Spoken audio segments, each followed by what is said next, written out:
Gladen loro goleki ukara pakon. Ukara pakon kuwi cah lek ning basa Indonesia kuwi kalimat perintah, ya, merintah, ngongkon, ya, kalimat perintah.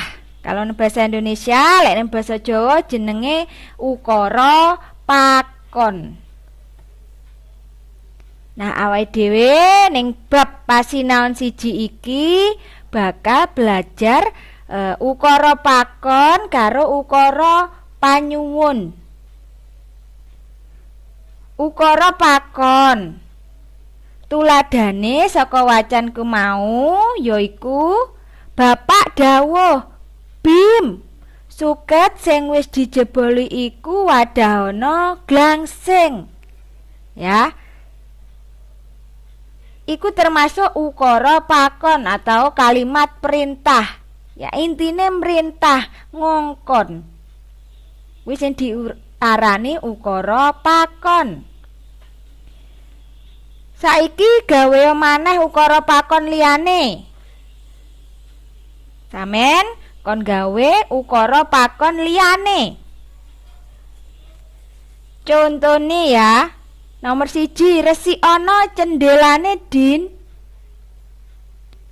2, tatanen sepatumu kanthi rapi. 3, sinawa sing sregep. 4, nulisa ing bukumu. 5, siramana kembang supaya subur. Kuwi mau contoh-contoh utawa tulodo. Tulodo iku contoh ukara pakon. Ukara pakon kuwi cah intine merintah, ya. Merintah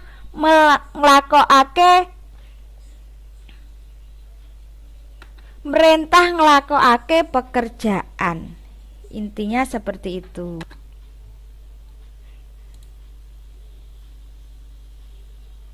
Nah, saiki Gladen 3 gawe ukara panyuwun. Lek ukara pakon kau mau ukara merintah, ya, perintah.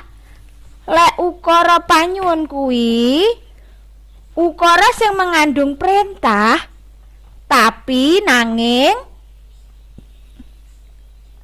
ngangge cara alus. Ya, ditambahi kata tulung. Contone, ibu nyuwun tulung ya Rin, gedang goreng ana pawon kae aturna bapak. Nah, iki nganggo cara alus. Enek kata nyuwun tulung. Kuwi berarti kalebu ukara panyuwun. Ukara perintah sing ngandung cara alus.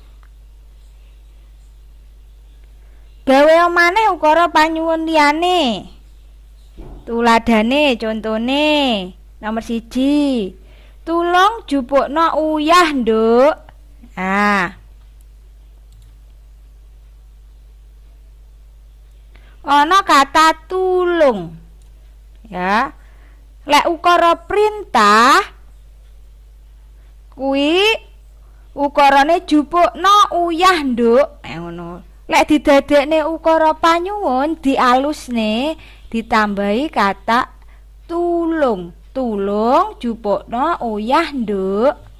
Nah, wis dadi ukara panyuwun utawa permintaan tolong lek ning bahasa Indonesia. Nomor 2, yen ora repot tulung sulak ana meja kuwi. Ya. Nomor 3, arini Mbak nyuwun tulung tukokno gula. Paham anak-anak? Yen dereng paham bisa ditanyakno ibu guru.